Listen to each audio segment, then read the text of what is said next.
Unit 8. Exercise 13.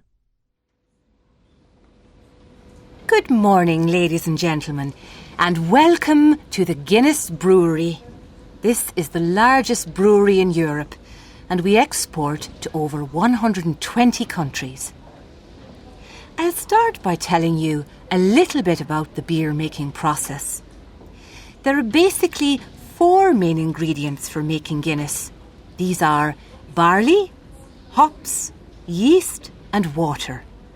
And, by the way, the water we use doesn't come from the River Liffey here in Dublin, as some people think, but from the Wicklow Mountains to the east. Well, if you look at this diagram, it tells you how the Guinness is made. First of all, the barley, and there are 3 main types of barley, is ground here in what is called the grist mill.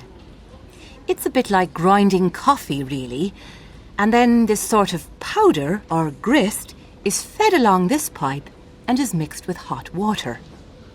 Then this thick mixture goes into this big container here called a keeve, where after a while a dark, sweet liquid is produced.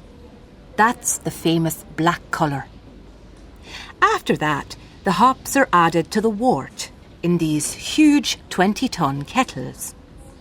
Everything is boiled to a very high temperature for about 90 minutes, and then it's strained and goes into these cylinders where the yeast is added. This is where the sugars turn to alcohol.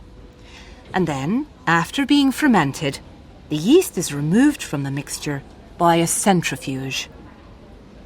So, now we have the Guinness, and it's stored in these storage tanks for about 10 days and then pumped into tankers or kegs ready to be sold either as draft Guinness, which is sold in a pub, or in bottles for the supermarket.